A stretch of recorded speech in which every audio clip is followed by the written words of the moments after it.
They look at you and see an empty room. They see a quiet house, a long weekend with zero plans, and they instantly label it a tragedy. They assume you are drowning in isolation. They ask if you're okay, if you need to get out more. They will never understand. Your throat goes dry just trying to articulate it, so you choose to offer a forced smile and just nod to end the interrogation. But inside, it is anything but vacant. There is a heavy, quiet contentment, almost suffocatingly profound, that arrives when you are finally, truly alone, completely detached from the social grid. This is not the frantic relief of escaping a crisis. It is the primal peace of being exactly where you belong, doing absolutely nothing, with zero eyes monitoring your existence. To the outside world, to those who chronically crave external validation, this looks like a cry for help. But from within, you are entirely whole. You don't need a live audience to validate your existence. Maybe you are the anomaly who can disappear for 48 hours and return with a restored spirit, while others actively starve without constant text notifications. You never mutter the words, "I'm bored," because your mind is forever hosting its own private symphony. When people look at you with clinical pity and ask, "Don't you get lonely all by yourself?" you genuinely do not know how to translate the question. Aloneness and loneliness. They belong to completely different dialects. Your solitude is a voluntary sanctuary. Their isolation is a prison cell. They are simply terrified of who they meet in the quiet. Modern society has conditioned the masses to believe that extended self-containment is a psychological defect. They quickly diagnose you as antisocial, detached, or structurally broken. But clinical psychology reveals a starkly different narrative. When you possess a highly evolved internal landscape, strategic withdrawal isn't an act of surrender. It is psychological restoration. It is not that you lack an appetite for stimulation. It is that you are consuming a far more concentrated fuel, internal, weighty, and entirely self-generated. Your central nervous system is just biologically optimized for quiet. Psychologists refer to this as high internal complexity. Your mind doesn't observe reality, it manufactures it. It naturally generates independent streams of consciousness, philosophical inquiries, and vivid memory architecture without needing a single external trigger. For a mind addicted to societal noise, silence feels like a sensory dead end. No superficial small talk, no digital feedback loops, just cold, terrifying emptiness. But for you, the silence is incredibly loud. Sitting alone in a dimly lit room means your entire cognitive network is firing simultaneously. Abstract concepts collide, creative insights spark. Your consciousness isn't waiting to be spoon-fed entertainment. It is already deeply fascinated by its own existence. This isn't a cowardly retreat from real life. It is a deep dive into its core. This psychological blueprint typically forms during your formative years, though few recognize its gravity until adulthood. Think back to those early childhood micro-traumas, those defining moments when you realized the external world was far too chaotic, unpredictable, and unsafe. The child you used to be learned that safety meant retreating inward. You hid inside the silent pages of books, emerging hours later completely dazed, entirely detached from the passage of time. Well-meaning adults misdiagnose this self-sufficiency as pathological shyness or chronic social anxiety. They worried you were failing to adapt. They aggressively forced you into artificial playdates and mandatory group activities. They attempted to cure you of your peace because your stillness made them anxious. But for that kid, solitary play wasn't a sad compensation for a lack of friends. It was an authentic, unyielding preference. Your internal theater offered a far richer narrative than any playground hierarchy ever could. As you navigate adulthood, that foundational preference doesn't fade. It merely evolves into a sophisticated defensive matrix. The imaginary playgrounds of youth transform into intricate internal monologues. Solitary play matures into deep, uninterrupted cognitive labor. The capacity to exist without boredom becomes your ultimate weapon against existential static. Consider the protective nature of this design. Think of the historical disappointments, the times you courageously opened your heart only to have your vulnerability weaponized against you. When emotional safety becomes too expensive on the open market, solitude becomes your only rational asset. You realize that staring at 4 silent walls is infinitely more comforting than navigating the exhausting performance art of polite society. No one can betray you in an empty room. No one can microanalyze your flaws, abandon your trust, or exploit your energy here. The quiet doesn't wear a mask. It just holds you steady. Neuroscience offers a fascinating validation of this exact state of being.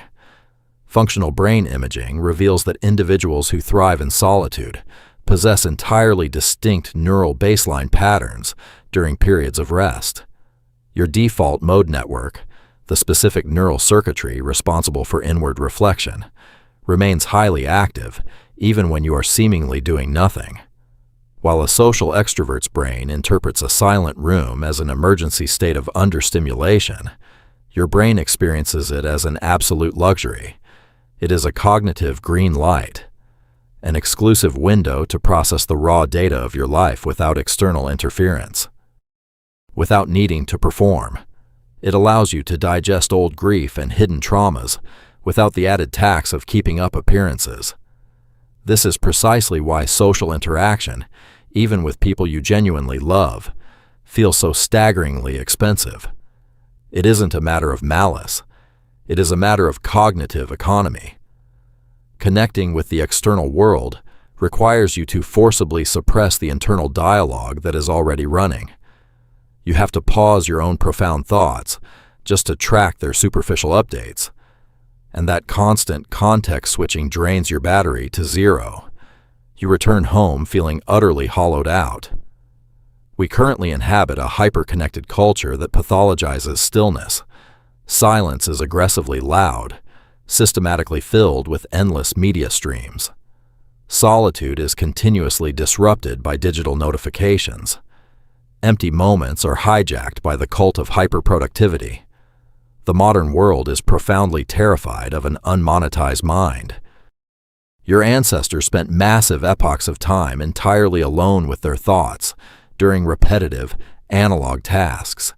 There was ample psychological clearance for the mind to wander without being pulled in 12 directions by algorithms.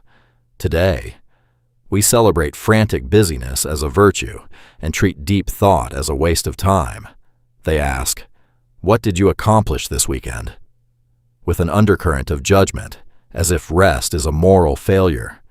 They cannot comprehend that a vibrant internal life is infinitely more valuable than visible social status. Consequently, those who are genuinely content in their own company learn to mask it. You construct elaborate, fictional plans just to sound socially compliant to your peers on Monday morning. You deliberately downplay your love for isolation because the raw truth makes people intensely insecure. You quickly learn that admitting, "I spent 48 hours just thinking," sounds like a psychiatric symptom to them. Yet, for you, it was the only time all week you felt truly human. This is the tragic matrix of misunderstanding you must navigate daily. When you consciously choose autonomy, they misinterpret it as rejection. When you appear perfectly serene in your isolation, they assume you are merely coping with loneliness. They assume you are putting on a brave face to hide a desperate craving for inclusion. They think you are merely tolerating the vacuum. But you aren't tolerating a thing. You are actively feasting. Your intellect is running at peak capacity while your body remains perfectly still. Your thoughts are keeping you company. Behind every quiet statement of, "I'm fine on my own," lies a profound, unshakable preference. You aren't settling for isolation because you were excluded from the group. You are choosing it because it delivers an emotional currency that external relationships simply cannot provide. Space, sovereignty, absolute cognitive freedom. It is the uninterrupted laboratory required to process past pain into actual wisdom. You aren't antisocial. You are just intensely, ruthlessly selective. You don't hate connection. You hate social noise. You deeply treasure the rare individuals who can sit with you in absolute silence without needing to fill the air with static. This internal sanctuary is not an act of dissociation or cheap escapism. It is the literal birthplace of your reality. It is where your chaotic experiences finally settle into coherent self-awareness. The world's most transformative breakthroughs didn't emerge from loud committees. They were forged in the sterile vacuum of prolonged isolation.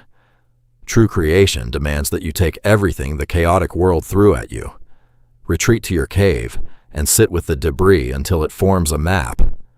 If you are the person who never runs out of internal terrain to explore, please understand that you are not broken. You are just beautifully complex. You didn't fail the social conditioning test. You simply graduated into emotional self-sufficiency. Perhaps your ultimate healing journey isn't about forcing yourself to need people more. It is about realizing that your rich interior is a fortress, not a quarantine zone. Constant external noise isn't evidence of a full life. More often than not, it is just the sound of an empty soul panicking in the dark. True boredom isn't the absence of people. It is the absence of meaning. And that meaning can only be harvested within the perimeter of your own mind. The next time they gaze at you with that condescending worry, the next time they ask what you could possibly be doing all alone, remember that you possess a treasure they cannot even see.